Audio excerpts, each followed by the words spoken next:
जय हिंद। आज का आपका क्लास होने वाला है बीएसएससी कार्यालय परिचारी के लिए, जिसके एग्जाम में आपका टोटल 100 क्वेश्चन पूछा जाता है। और आज के इस क्लास में आपको हिंदी के लिए ऐसा प्रश्न बताने वाला है जो कि सीधे आपके एग्जाम में पूछा जाएगा। मैं पहले आपको क्लियर कर दूं, आपके एग्जाम में हिंदी का 30 क्वेश्चन पूछा जाता है और इसका एग्जाम आपका अप्रैल में होने वाला है। तो मैं कहूंगा साथियों, अगर आप बीएसएससी कार्यालय परिचारी में एक सीट पक्की करना चाहते हैं, सिलेक्शन लेना चाहते हैं, तो आज का यह क्लास आपके लिए वरदान साबित होने वाला है, क्योंकि आज के इस क्लास में आपको ऐसा प्रश्न बताने वाले हैं जो कि सीधे आपके एग्जाम में देखने को मिलेगा। तो आज का आपका पहला प्रश्न है, अत्यधिक का सही संधि विच्छेद क्या होगा? अत्यधिक का सही संधि विच्छेद क्या होगा? संधि विच्छेद से आपके एग्जाम में 2 सवाल पूछा जाता है हर साल। तो याद रखिएगा, अत्यधिक का जो सही संधि विच्छेद होगा वह अति प्लस में अधिक हो जाएगा। क्या हो जाएगा? अति प्लस में अधिक हो जाएगा। यह मोस्ट इंपोर्टेंट क्वेश्चन है एवं सिलेक्टेड क्वेश्चन है जो कि सीधे इस बार के एग्जाम में पूछा जाएगा। याद रखिएगा, अत्यधिक का सही संधि विच्छेद क्या हो जाएगा? अति प्लस में अधिक हो जाएगा, जो कि सीधे आपके एग्जाम में पूछा जाएगा। अगला नंबर सवाल है साथियों, जो कि सीधे आपके एग्जाम में पूछा जाएगा, नाक कटना। नाक कटना मुहावरे का सही अर्थ क्या है? याद रखिएगा, नाक कटना मुहावरे से आपके एग्जाम में 2 सवाल पूछा जाता है। 2 से 3 सवाल हर साल आपके एग्जाम में देखने को मिलता है। नाक कटना मुहावरे का सही अर्थ क्या हो जाएगा? इज्जत जाना। या किसी का नाक कट गया, उसका कहने का मतलब है कि उसका इज्जत क्या हो गया बाबू? चला गया। देखते हैं, किसी के पापा की बेटी अगर घर से भाग जाए तो उसका नाक कट जाता है, मतलब इज्जत चला जाता है, ठीक है ना। नाक कटना मुहावरे का अर्थ क्या हो जाएगा साथियों? इज्जत जाना हो जाएगा। बी ऑप्शन आपका क्या हो जाएगा? बिल्कुल राइट हो जाएगा, जो कि सीधे आपके एग्जाम में पूछा जाएगा। यह जो सवाल है साथियों, यह आपके एग्जाम में कई बार रिपीटेड प्रश्न एवं पूछा गया सवाल है। हर साल ऐसा एक प्रश्न आपके एग्जाम में पूछा जाता है। अगला नंबर सवाल है साथियों, जो कि सीधे आपके एग्जाम में पूछा जाने वाला सवाल है, निम्नलिखित में से शुद्ध वर्तनी वाला शब्द कौन सा होगा? शुद्ध वर्तनी कहने का मतलब है आपको पहचानना है इसमें से कौन सा सही वाक्य लिखा है और कौन सा सही शब्द लिखा है। तो आप लोग बताइएगा, शुद्ध वर्तनी इसमें कौन सा होगा? ये चारों ऑप्शन में से कौन सा आशीर्वाद बिल्कुल सही लिखा हुआ है? तो आशीर्वाद कौन सा बिल्कुल सही लिखा हुआ है? तो देखिएगा, मिलाइएगा। सबसे पहले आपका दीर्घ ही ओढ़ेगा, इस प्रकार से आशीर्वाद होगा। व के ऊपर र रहना चाहिए। व के ऊपर क्या रहना चाहिए? र। और क्या रहना चाहिए? द। आशीर्वाद देखिए इस प्रकार से आपका रहना चाहिए साथियों। सी ऑप्शन आपका क्या हो जाएगा? बिल्कुल राइट हो जाएगा। निम्नलिखित में से शुद्ध वर्तनी वाला शब्द कौन सा होगा साथियों? आप यहाँ पर देख सकते हैं, ये वाला आशीर्वाद आपका क्या हो जाएगा? बिल्कुल राइट हो जाएगा। सी वाला ऑप्शन जो देख रहे हैं साथियों, ये बिल्कुल राइट हो जाएगा। सी वाला ऑप्शन आपका क्या हो जाएगा? बिल्कुल राइट हो जाएगा। ऐसा जहां पर लिखा रहेगा, सी ऑप्शन देख लीजिए, वह के ऊपर र रहना चाहिए, वही वाला आशीर्वाद आपका क्या हो जाएगा? बिल्कुल सही हो जाएगा। और ऐसा एक प्रश्न आपके बीएसएससी कार्यालय परिचारी में बार बार पूछा जा रहा है। अगला नंबर सवाल है साथियों, जो कि आपकी एग्जाम के लिए काफी इंपोर्टेंट है, चंद्रमा का पर्यायवाची शब्द क्या होगा? चंद्रमा का पर्यायवाची शब्द क्या होगा? तो चंद्रमा को दिवाकर बोलते नहीं, दिवाकर हम लोग किसको बोलते हैं? सूर्य को बोलते हैं। दिवाकर हम लोग किसको बोलते हैं? सूर्य को बोलते हैं। यहाँ पर चंद्रमा का पर्यायवाची बोला कि चंद्रमा को और हम लोग क्या बोल सकते हैं? तो शशि बोल सकते हैं। क्या बोल सकते हैं साथियों? शशि बोल सकते हैं, बोल सकते हैं। सी ऑप्शन आपका क्या हो जाएगा? बिल्कुल राइट हो जाएगा। और इसमें हम लोग हिंदी के 50 क्वेश्चन को कवर करने वाले, जिसमें से आपका टारगेट रहना चाहिए 30 प्लस से प्रश्नों को सही करें। 50 में से आप कितने प्रश्नों को सही कर पाए? 30 प्रश्नों को सही कर देते हैं तो आपका बीएसएससी कार्यालय परिचारी में सिलेक्शन पक्का है। अगला नंबर सवाल है साथियों, जो कम बोलता हो उसके लिए एक शब्द में क्या होगा? जो कम बोलता हो उसे एक शब्द में क्या कहते हैं साथियों? याद रखिएगा, जो ज्यादा बोलता है उसे वाचाल कहते हैं। जो ज्यादा बोलता है उसे क्या कहते हैं साथियों? वाचाल कहते हैं। जो कम बोलता है उसे क्या कहते हैं? मितभाषी बोलते हैं। जो कम बोलता है उसके लिए एक शब्द में क्या हो जाएगा साथियों? मितभाषी हो जाएगा। बी ऑप्शन आपका क्या हो जाएगा? बिल्कुल राइट हो जाएगा। जो कम बोलता है उससे हम लोग क्या कहते हैं? मितभाषी कहते हैं। जो ज्यादा बोलता है उसे क्या कहते हैं? वाचाल कहते हैं। याद रखिएगा, एकदम इंपॉर्टेंट सवाल है जो कि सीधे आपके बीएसएससी कार्यालय परिचारी में पूछा जाएगा। मैं कहूंगा साथियों कि आज के इस क्लास को आप पूरा देख के जाइए, यहां से प्रश्न आपके एग्जाम में देखने को मिलेगा। अगला नंबर सवाल है, आकाश का विलोम शब्द क्या होता है? आकाश का उल्टा शब्द क्या होता है? तो याद रखिएगा, आकाश का उल्टा शब्द क्या हो जाएगा साथियों? आपका जवाब कमेंट में आना चाहिए। आकाश का उल्टा क्या होता है? बिल्कुल राइट आंसर आ रहा है। आकाश का उल्टा आपका पताल हो जाएगा। आकाश का उल्टा क्या हो जाएगा साथियों? पताल हो जाएगा। बी ऑप्शन आपका क्या हो जाएगा साथियों? बिल्कुल राइट हो जाएगा। आकाश का उल्टा क्या हो जाएगा साथियों? पाताल हो जाएगा। बी ऑप्शन इसका क्या हो जाएगा? बिल्कुल राइट हो जाएगा, जो कि सीधे आपके एग्जाम में पूछा जाएगा। अगला नंबर सवाल है साथियों, जो कि आपके लिए काफी इंपॉर्टेंट है। ऐसा एक सवाल हर साल आपके एग्जाम में पूछा जाता है। समास यानी समास से आपके एग्जाम में 2 सवाल 3 सवाल हर साल एग्जाम में पूछा जाता है। तो याद रखिएगा, लंबोदर कौन सा समास है? लंबोदर कौन सा समास है साथियों? याद रखिएगा, लंबोदर आपका कौन सा समास होगा? लंबोदर कहने का मतलब क्या हो गया साथियों? कैसे पहचानेंगे? थोड़ा ध्यान से देखिएगा। जब भी भगवान का नाम आ जाए, जब भी भगवान का नाम आ जाए, वह बहुब्रीहि समास हो जाएगा। मेरे एक बात को कंफर्म से याद रखिएगा, आंख खोलकर कान खोलकर याद रखिएगा। जब भी आपका भगवान का नाम दे दे और पूछे कौन सा समास होगा, तो वह बहुब्रीहि समास होगा। जैसे में लंबोदर कौन सा समास होगा? बहुब्रीहि समास होगा। अगर उसके बाद पूछेगा गजपति या गजानन कौन सा समास होगा, तो वह बहुब्रीहि समास होगा। उसके बाद बात करते हैं दिग्गु समास को कैसे पहचानेंगे साथियों? दिग्गु समास में आपका संख्या आएगा। नहीं समझ में आए? अब देखिए, जैसे में आपका पूछेगा चार पाई कौन सा समास है? चार पाई कौन सा समास है? तो चार इसमें आ रहा है, संख्या आ रहा है, तो संख्या जिसमें आएगा वह आपका दिग्गु समास हो जाएगा। उसी प्रकार से आपको हम कह दे, उसी प्रकार से कहे त्रिभुज कौन सा समास है? त्रिभुज, तो त्रि आ रहा है यानी 3 आ रहा है, संख्या आ रहा है, तो वह दिग्गु समास हो जाएगा। चतुर्भुज कौन सा समास हो जाएगा? दिग्गु समास हो जाएगा।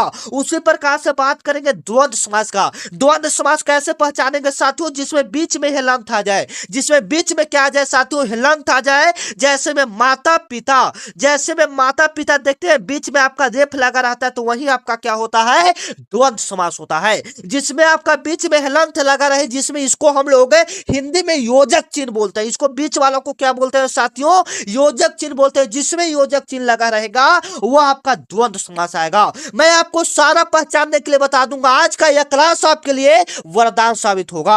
अगला नंबर सवाल, तत्पुरुष को कैसे पहचानेंगे साथियों? तो जैसे में कोई शब्द दिया रहेगा, जैसे में पहचानते हैं यहां पर विद्यालय। विद्यालय को कैसे पहचानेंगे साथियों? तो देखिए, इसका जब आप संधि विच्छेद करेंगे तो विद्या प्लस में क्या होगा साथियों? विद्या प्लस में आपका आलय होगा। विद्या प्लस में क्या होगा साथियों? आपका आलय होगा। तो विद्या एवं आलय दोनों का यहां पर अर्थ हो रहा है। विद्या का मतलब, विद्या मतलब समझ रहे हैं, और आलय का मतलब घर मंदिर होता है। तो यहां पर दोनों का अर्थ हो, वही आपका तत्पुरुष हो जाएगा। ये ऑप्शन आपका क्या हो जाएगा? बिल्कुल राइट हो जाएगा।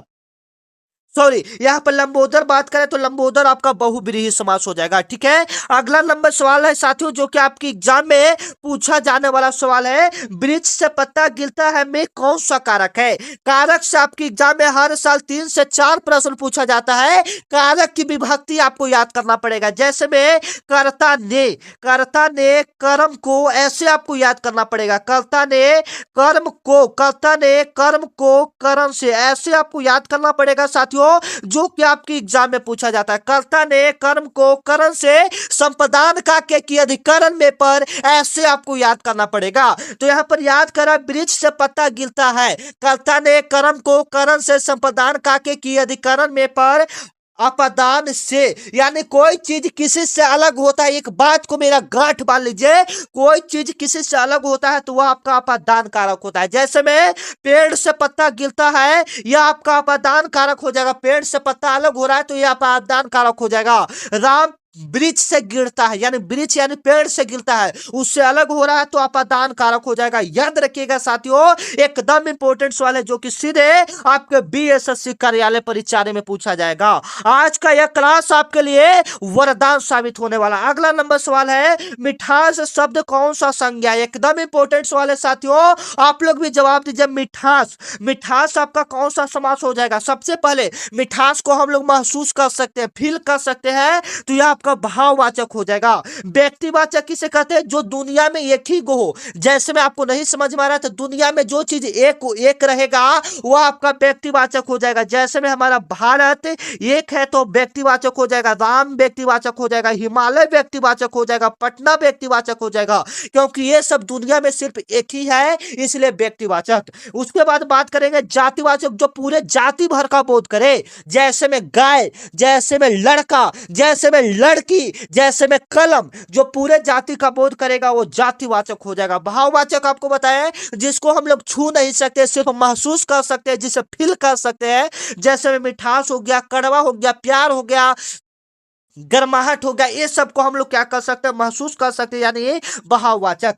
उसके बाद बात करेंगे समूहवाचक। तो समूहवाचक आप सब पहचानना जानते हैं, जो समूह में रहेगा, जैसे में आर्मी का हो गया, ये सब आपका हो गया, ठीक है। अगला नंबर सवाल है साथियों, उत्थान का विलोम शब्द क्या होगा? उत्थान शब्द का विलोम शब्द क्या होगा? याद रखिएगा, उत्थान का उल्टा शब्द क्या होगा? उत्थान का उल्टा शब्द क्या होगा? बिल्कुल राइट आंसर आना चाहिए। उत्थान का उल्टा आपका पतन हो जाएगा। ये ऑप्शन आपका क्या हो जाएगा साथियों? बिल्कुल राइट हो जाएगा। उत्थान शब्द का उल्टा शब्द क्या हो जाएगा साथियों? पतन हो जाएगा। ये ऑप्शन आपका क्या हो जाएगा? बिल्कुल राइट हो जाएगा, जो कि सीधे आपकी एग्जाम में पूछा जाएगा। अगला नंबर सवाल है साथियों, जो कि आपकी एग्जाम में पूछा जाएगा, जो कि आपके लिए काफी इंपॉर्टेंट है। कलम का पर्यायवाची शब्द बताइए। कमल, सॉरी, कमल का पर्यायवाची शब्द कौन सा होगा? कमल। कमल जो आप लोग जा रहे हैं, उसको हम लोग और क्या बोल सकते हैं? याद रखिएगा, पर्यायवाची का मतलब है उसका समान अर्थ बताने वाला, उसको और हम लोग क्या बोल सकते हैं, ये अर्थ होता है। तो याद रखिएगा साथियों, कमल को हम लोग क्या बोलते हैं? जलज भी बोल सकते हैं। क्या बोल सकते हैं साथियों? जलज भी बोल सकते हैं। ये ऑप्शन आपका क्या हो जाएगा? बिल्कुल राइट हो जाएगा। कमल को और हम लोग क्या बोल सकते हैं? जलज बोल सकते हैं, याद रखिएगा। चलिए अगला नंबर सवाल है साथियों,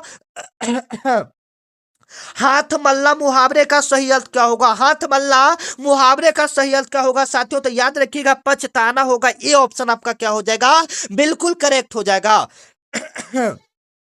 और अभी तक मेरे व्हाट्सएप ग्रुप को ज्वाइन नहीं किया साथियों, ज्वाइन कर लेंगे। स्क्रीन पर आपको एक नंबर दिख रहा है, इस पर आपको BSSC लिखकर मैसेज करना। इस नंबर पर आपको BSSC 9334517119, यह मेरा व्हाट्सएप नंबर है साथियों। इस पर आपको BSSC लिखकर मैसेज करना। उसके बाद आपके पास एक व्हाट्सएप ग्रुप का लिंक जाएगा, जिस पर क्लिक करेंगे तो आप व्हाट्सएप ग्रुप को ज्वाइन कर लेंगे। जुड़ने से फायदा क्या है साथियों? जो भी क्लास होगा सबसे पहले आपको पता चलेगा, जो भी वैकेंसी आएगी सबसे पहले आपको पता चलेगा, जो भी इंपॉर्टेंट क्वेश्चन, जो भी PDF रहता है, सब आपका ग्रुप में ही डाला जाता है। तो फिलहाल के लिए क्लास को पूरा देखिएगा साथियों, क्योंकि क्लास पहले इंपॉर्टेंट है। अगला नंबर सवाल है साथियों, महात्मा का सही संधि विच्छेद क्या होगा? संधि विच्छेद से आपकी एग्जाम में सवाल पूछा जाता है साथियों, महात्मा का सही संधि विच्छेद क्या होगा? तो याद रखिएगा, महा प्लस में आत्मा। महा प्लस में क्या हो जाएगा साथियों? आत्मा हो जाएगा। बी ऑप्शन आपका क्या हो जाएगा? बिल्कुल राइट हो जाएगा। ऑप्शन के हिसाब से महान, ऐसे महान प्लस में आत्मा होना चाहिए था, लेकिन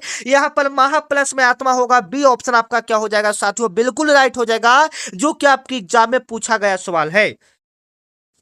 अगला नंबर सवाल है साथियों, प्रतिदिन में कौन सा समास है? प्रतिदिन में कौन सा समास है बताइएगा। प्रतिदिन में कौन सा समास हो जाएगा साथियों? बिल्कुल राइट है, प्रतिदिन आपका अभिभाव समास हो जाएगा। यह आपका कौन सा समास हो जाएगा साथियों? अभिभाव समास हो जाएगा। हालांकि आपको कर्मधारय समास बता दें कि जो कर्म को धारण किए रहे, जैसे में मृगनयनी, जैसे में मृगनयनी, जैसे में आपकी एग्जाम में पूछा गया सवाल है, मृगनयनी कौन सा समास है? तो मृगनयनी आपका कर्मधारय समास हो जाता है, ठीक है। उसी प्रकार से दिग्गु का बात करें तो दिग्गु कौन सा होता है? जिसमें आपका संख्या है, जैसे में चारपाई, चतुर्भुज, त्रिभुज, ये सब आपको ऊपर बता चुके हैं। तत्पुरुष वाला भी आपको बता चुके हैं, तो क्लियर कर लीजिएगा।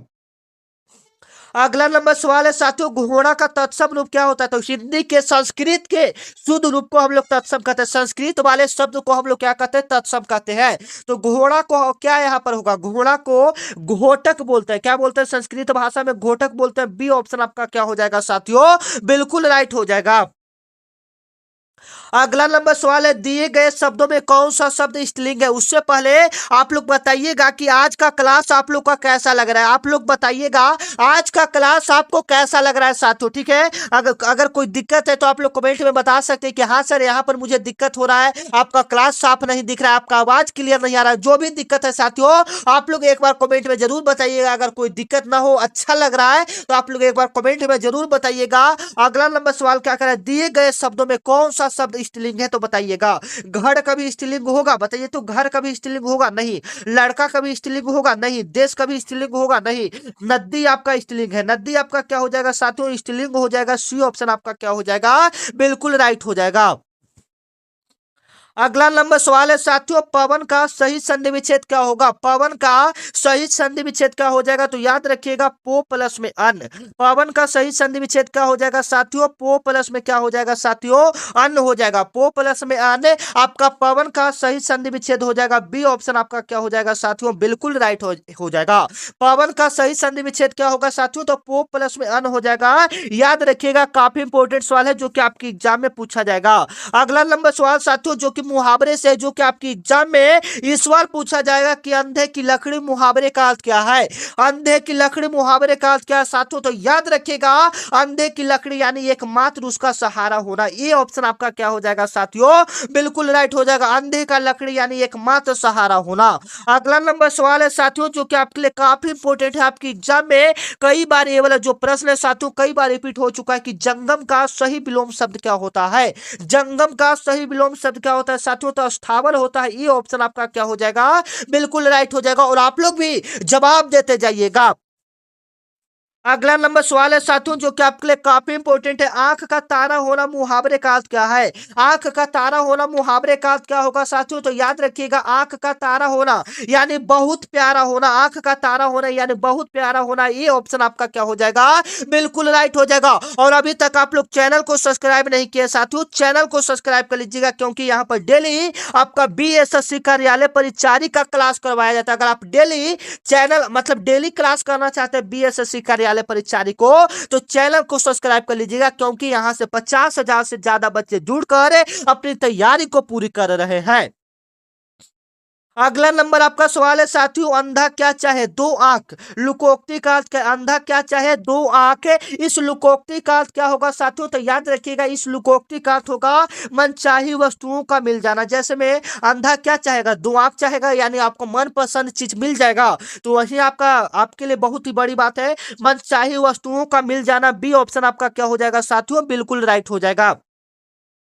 अगला नंबर सवाल है साथियों, स्वागत शब्द में कौन सा संधि है। स्वागत शब्द में आपका कौन सा संधि हो जाएगा साथियों, तो याद रखिएगा स्वागत में आपका यन संधि हो जाएगा। बी ऑप्शन आपका क्या हो जाएगा साथियों, बिल्कुल राइट हो जाएगा। स्वागत में आपका कौन सा संधि हो जाएगा, यन संधि हो जाएगा। बी ऑप्शन आपका क्या हो जाएगा, बिल्कुल राइट हो जाएगा। अगला नंबर सवाल है साथियों, आस्तिक का सही विलोम शब्द चुनिए। आस्तिक का सही विलोम शब्द क्या होगा साथियों, तो याद रखिएगा आस्तिक को हम लोग नास्तिक भी बोलते हैं। आस्तिक का उल्टा क्या हो जाएगा साथियों, नास्तिक हो जाएगा। बी ऑप्शन आपका क्या हो जाएगा, बिल्कुल राइट हो जाएगा, जो कि आपको पहले से भी पता होगा। अगला नंबर सवाल है साथियों, हाथ मल्ला।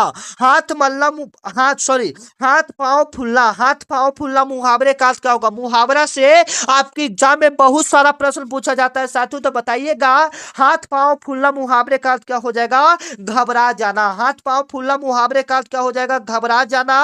बी ऑप्शन आपका क्या हो जाएगा साथियों, बिल्कुल राइट हो जाएगा। हाथ पांव फूलना मुहावरे का अर्थ क्या हो जाएगा साथियों, घबरा जाना। बी ऑप्शन आपका क्या हो जाएगा, बिल्कुल राइट हो जाएगा। अगला नंबर सवाल है साथियों कि जो सब कुछ जानता हो, जो सब कुछ जानता हो उसके लिए एक शब्द में क्या होगा। जो सब कुछ जानता हो उसके लिए हम लोग साथियों सर्वज्ञ यूज करेंगे। क्या यूज करेंगे, सर्वज्ञ यूज करेंगे। बी ऑप्शन आपका क्या हो जाएगा साथियों, बिल्कुल राइट हो जाएगा। जो सब कुछ जानता हो उससे हम लोग क्या कहते हैं साथियों, सर्वज्ञ कहते हैं। याद रखिएगा एकदम इंपॉर्टेंट सवाल है। अगला नंबर सवाल है साथियों, राम ने रावण को मारा। राम ने रावण को मारा, राम कौन सा कारक है, बताइएगा। एकदम इंपॉर्टेंट सवाल है जो कि सीधे आपके बीएसएससी कार्यालय परीक्षा में पूछा जाएगा। राम ने रावण को मारा, इसमें कौन सा कारक है, तो बताइएगा साथियों कौन सा कारक हो जाएगा। आपके लिए काफी इंपॉर्टेंट सवाल है साथियों। तो आपका जवाब आ रहा है कि सर एक कर्ता कारक हो जाएगा। कैसे होगा साथियों, कर्ता ने राम ने, कर्ता ने राम ने, तो यहां पर कर्ता कारक हो जाएगा। सी ऑप्शन आपका क्या हो जाएगा साथियों, बिल्कुल राइट हो जाएगा। जैसे में जब आप विभक्ति याद करेंगे तो शुरुआत वाला में ही आपका होगा कर्ता ने, कर्ता ने। तो यहां पर क्या कर रहा है, राम ने, राम वाला पूछ रहा है तो कर्ता ने राम ने, तो सी ऑप्शन आपका क्या हो जाएगा साथियों, बिल्कुल राइट हो जाएगा। हाँ, अगला नंबर सवाल है साथियों, सूर्य का पर्यायवाची शब्द नहीं है। इसमें से आपको बताना है सूर्य का कौन सा पर्यायवाची शब्द नहीं है। तो सूर्य को हम लोग रवि भी बोलते हैं, दिनकर भी बोलते हैं, भास्कर भी बोलते हैं, लेकिन जलत नहीं बोलते। याद रखिएगा साथियों सूर्य का पर्यायवाची शब्द कौन सा नहीं होगा। सूर्य को हम लोग रवि भी बोलते हैं, भास्कर दिनकर भी बोलते हैं, भास्कर भी बोलते हैं, लेकिन जलत नहीं बोलते हैं। याद रखिएगा ऐसा प्रश्न आपके एग्जाम में काफी बार पूछा गया सवाल है साथियों, ठीक है ना। मैं आपको क्यों कह रहा हूं याद करने के लिए, क्योंकि नहीं वाला प्रश्न है आपके एग्जाम में काफी बार पूछा गया साथियों, ठीक है। अगला नंबर सवाल है साथियों, शुद्ध शब्द का चयन करें। शुद्ध शब्द का चयन करें साथियों, बताइएगा शुद्ध शब्द यहां पर कौन सा हो जाएगा। बिल्कुल राइट आंसर, एक बच्चे कह रहा कि सर जिसमें दोनों जय आधा होगा, जिसमें दोनों जय आधा होगा वही वाला बिल्कुल सही होगा। तो ये सी वाला ऑप्शन है ना, जिसमें दोनों जय क्या है साथियों, बिल्कुल आधा है। सी ऑप्शन आपका क्या हो जाएगा, बिल्कुल राइट हो जाएगा। शुद्ध शब्द वाला शब्द कौन सा हो जाएगा साथियों, उज्जवल हो जाएगा। सी ऑप्शन आपका क्या हो जाएगा, बिल्कुल राइट हो जाएगा। अगला नंबर सवाल है साथियों, गजानन में कौन सा समास है? गजानन में कौन सा समास है साथियों? याद रखिएगा, गजानन में आपका कौन सा समास हो जाएगा साथियों? तो मैंने आपको पिछली क्लास में पिछली बार बताया था कि जब भी भगवान का नाम आ जाए, गजानन भगवान का नाम है ना, तो वह आपका बहुब्रीहि समास होता है। वह आपका कौन सा समास होता है साथियों? बहुब्रीहि समास हो जाता है। जैसे में बात करेंगे नीलकंठ का, तो नीलकंठ आपका कौन सा समास हो जाएगा बताइएगा? नीलकंठ आपका कौन सा समास हो जाएगा? तो नीलकंठ आपका बहुब्रीहि समास हो जाएगा। अगला नंबर सवाल है साथियों जो कि आपकी एग्जाम में पूछा जाएगा, ईश्वर का विलोम शब्द क्या होगा? ईश्वर का उल्टा शब्द क्या होगा साथियों? बताइएगा, ईश्वर का उल्टा क्या हो जाएगा? तो ईश्वर को हम लोग देव भी बोल सकते हैं। ईश्वर को हम लोग क्या बोल सकते हैं? देव भी बोल सकते हैं, ठीक है ना। इसका उल्टा पूछ रहा है तो अनईश्वर हो जाएगा।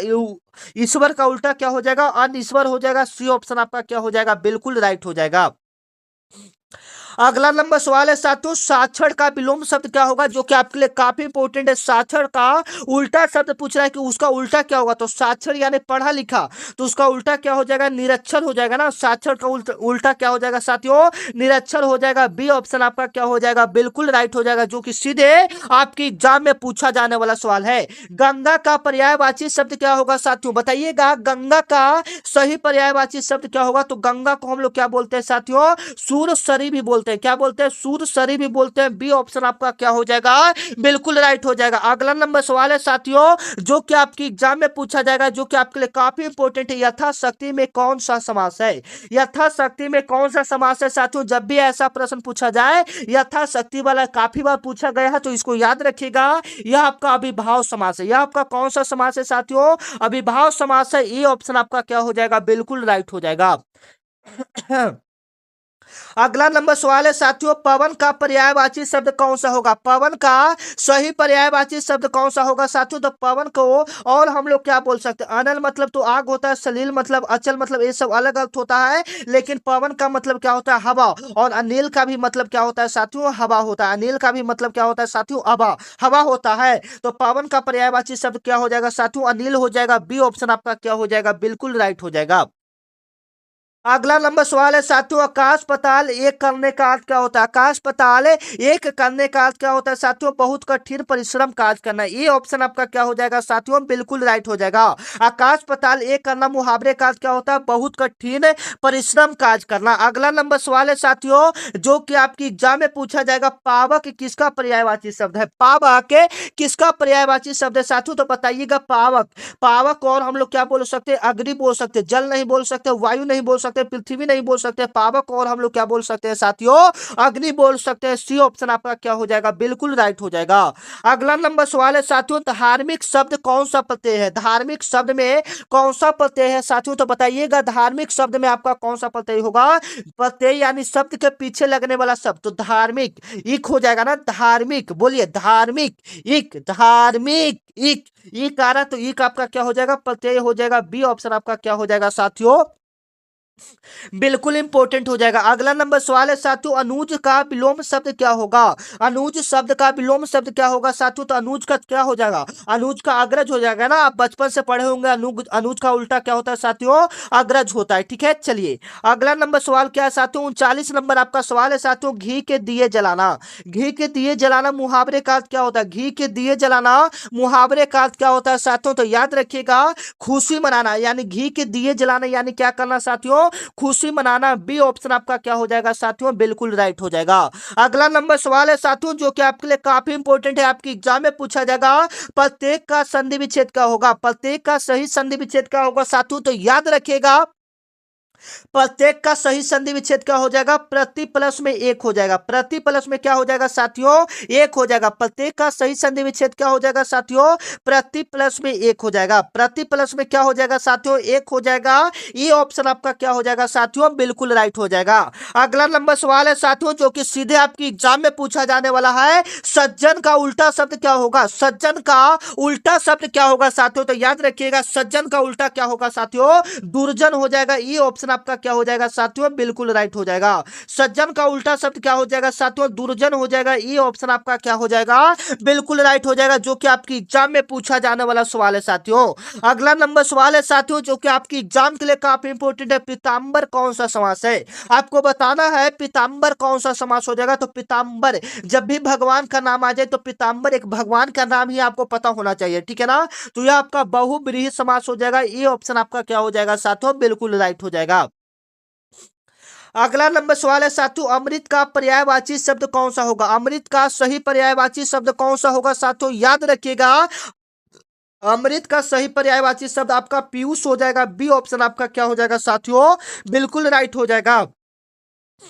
अगला नंबर सवाल है साथियों, अक्कल पर पत्थर पड़ने का अर्थ क्या होता है। अक्कल पर पत्थर पड़ने का अर्थ क्या होता है साथियों, याद रखिएगा। अक्कल पर पत्थर पड़ने का अर्थ होता है बुद्धि भ्रष्ट होना। क्या होना साथियों, बुद्धि भ्रष्ट होना। बी ऑप्शन आपका क्या हो जाएगा, बिल्कुल राइट हो जाएगा। अगला अगला नंबर सवाल है साथियों, लड़का शब्द का बहुवचन क्या होगा। लड़का शब्द का बहुवचन क्या होगा साथियों, तो लड़का का क्या हो जाएगा, लड़के हो जाएगा। सी ऑप्शन आपका क्या हो जाएगा साथियों, बिल्कुल राइट हो जाएगा। लड़का शब्द का बहुवचन क्या होगा साथियों, तो लड़का के क्या हो जाएगा, लड़के हो जाएंगे।